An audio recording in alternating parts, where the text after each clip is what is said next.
The United Arab Emirates is known for housing some of the richest families in the world. From its 6 ruling families, there's one that stands out as the 4th wealthiest family on the planet, Abu Dhabi's royal family, the Al Nahyan dynasty. So, in this video, we will dig deeper inside the trillionaire life of its members. The Al Nahyan royal family are the rulers of Abu Dhabi, by far the richest of the 7 emirates, and the capital of the United Arab Emirates. The family's wealth comes from the discovery of oil in its territory in 1958, and since then, the revenue from the oil royalties and exportation, alongside endless investments, banking hubs, holdings, and real estate, over the years built a true empire that dictates the lives of its descendants. Estimated at least a staggering $300 billion.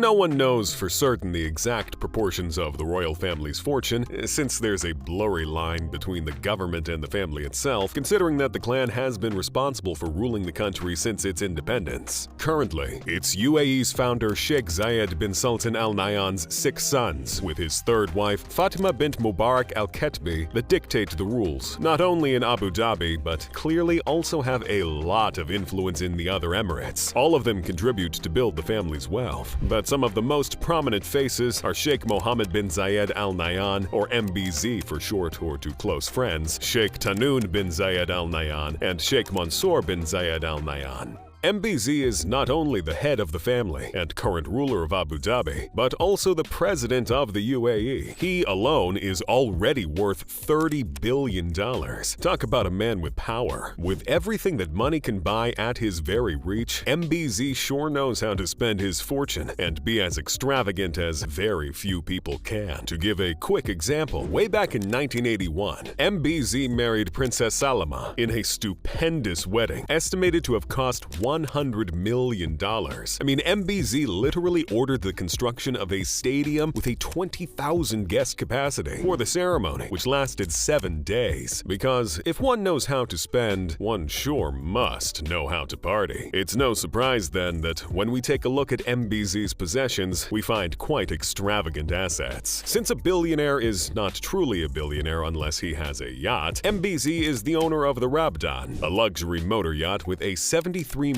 length, 27 knots top speed, 15 cabins that can accommodate 14 guests and 16 crew members, worth $60 million. The Rabdan, however, is only one of at least 3 yachts from the family's collection, which includes the world's largest one, Azam, which belonged to Sheikh Khalifa, Sheikh Zayed's firstborn son and 2nd president of the UAE. The Azam is also considered the most complex and sophisticated yacht ever built, with a $400 million to $600 million budget. But MBZ and his family are not only fond of exploring the sea. For them, the sky's the limit with their private jets, consisting of at least 5 Boeings, 2 of them under his care, a $450 million Boeing 747 and a $180 million Boeing 787, both able to accommodate the entire royal family. Because if you are a billionaire, why buy a small private jet when you can buy a giant plane all to yourself? His brothers aren't really far behind, as we might expect. Sheikh Tahnoon is the head of the Abu Dhabi Wealth Fund, ADQ, the first Abu Dhabi bank, and the country's national security advisor, while Sheikh Mansour is the deputy prime minister of the UAE, head of the federal fund Emirates Investment Authority, chairman of the central bank, and last but not least, the head of the Abu Dhabi United Group, the investment company that owns properties all around the globe, with its biggest interest in the City Football Group, who, amongst investments in other clubs and also outside the sports world, owns Manchester City Football Club. The family sure are up on their sports game too, it seems. The Al Nahyan's empire grows day by day,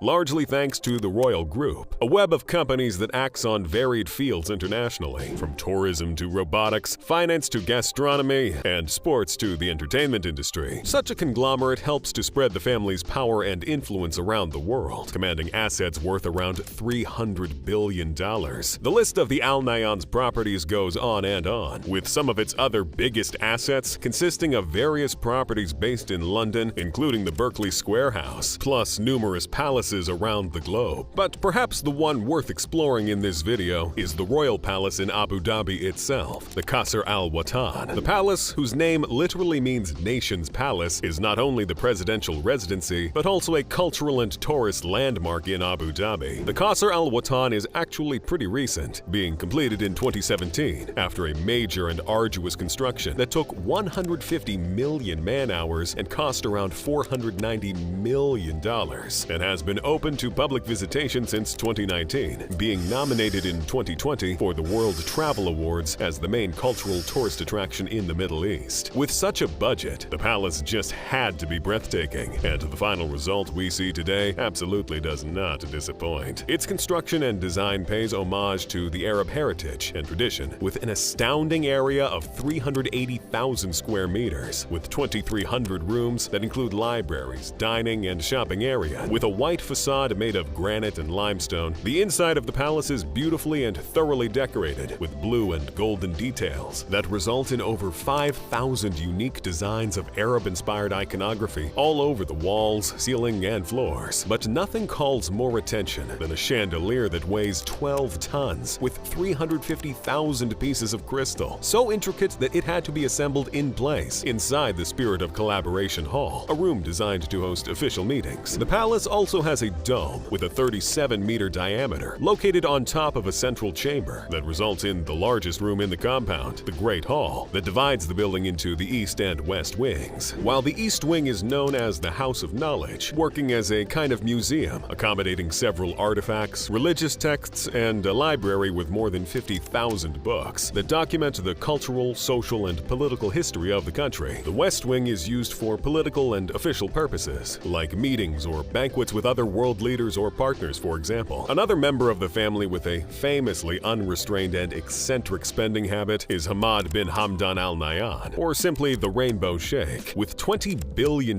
under his care, the Sheikh assembled one of the world's biggest and most impressive car collections. That's where he got this nickname from, by his love for multicolored things. That is noticeable in his collection, consisting of several rainbow-themed cars, such as a classic Mercedes-Benz that he ordered for his own wedding that made Mercedes shut down its production to focus on the Sheikh's order. If that wasn't peculiar enough, the Rainbow Sheikh is crazy about unconventional and modified cars, such as a Mercedes S-Class that was turned into a monster truck, an 8-wheeled Nissan Patrol, and a giant-sized Land Rover, Jeep, and Dodge Power Wagon, which is insanely huge, being at least 5 times the size of a normal truck, consisting of a living room, 4 bedrooms, and a bathroom inside. That really makes a strong contender for the weirdest car in the Sheikh's collection, but I still think that his Globe motorhome tops the list. This one consists of a giant car shaped like our planet, with 9 bedrooms and 8 bathrooms in multiple levels. No one knows for certain how much it cost, but one thing is for sure, there isn't a more luxurious and eccentric road trip than the ones the Rainbow Sheikh could offer us with his wagons. But the cherry on top for me is the largest caravan ever that was built just for him, and mimics the sand crawlers from Star Wars, because who wouldn't order their own sand crawler with all his money? I don't think we can act surprised on this one. To keep all of those babies protected, of course the Sheikh had to build a giant metal pyramid garage in the middle of the desert to keep all of his 200 cars, which also works as a museum open for tourists, the Emirates National Auto Museum. But the Rainbow Sheikh's extravaganza does not end here. A must-have for every billionaire, the Sheikh has his own private island, called Futaisi, with a total area of 50 square kilometers. To make it a bit more personal and special, he built a canal using engineers at Abu Dhabi's National Marine that spelled his name over its territory, so huge that it was visible from space. For some reason, later on he had the signature filled in. Maybe from embarrassment, we'll never know, but luckily the Sheikh has enough cash to make some little repairs and touches on his property. In addition, because billionaires are not only made of the weird stuff they often buy, but also of peculiar hobbies they cultivate, the royal family is very fond of falconry, an activity that is apparently passed from generation to generation, as MBZ used to do with his father. Falconry is none other than some falcon training, where you teach and train a falcon to attack on command. Falcons aren't actually that expensive, but of course the royal family wants the top-notch falcon falcons one can have, which can cost up to $250,000. And if that was not enough, MBZ also opened a falconry school named after him to help to continue bringing this tradition for new generations to come. Now, if they will enjoy this hobby as much as MBZ, or even be able to afford it, is a whole other discussion. However, we are lucky enough to see that apparently all this wealth might be too much for the royal family to keep it all to themselves. Following his brother Sheikh Khalifa's footsteps in philanthropy, MBZ often donates some of his fortune to political, humanitarian, scientific, and cultural initiatives since the time he was still a prince. Some of those donations include gifting millions of dollars to the UN Global Initiative to fight human trafficking, investing in efforts for child vaccination in Afghanistan and Pakistan, a funding grant to the MD Anderson Cancer Center of the University of Texas, efforts in setting up art museums, such as Louvre Abu Dhabi, and to protect wild animals like falcons and the Arabian oryx. At least, it seems more people outside the Al Nahyan house can enjoy some of this fortune somehow, am I right? What would you do with such wealth? Let us know in the comments. And if you liked this video, be sure to click on one of the cards on the screen to watch similar ones. Make sure to like this video and subscribe to keep up with more interesting content.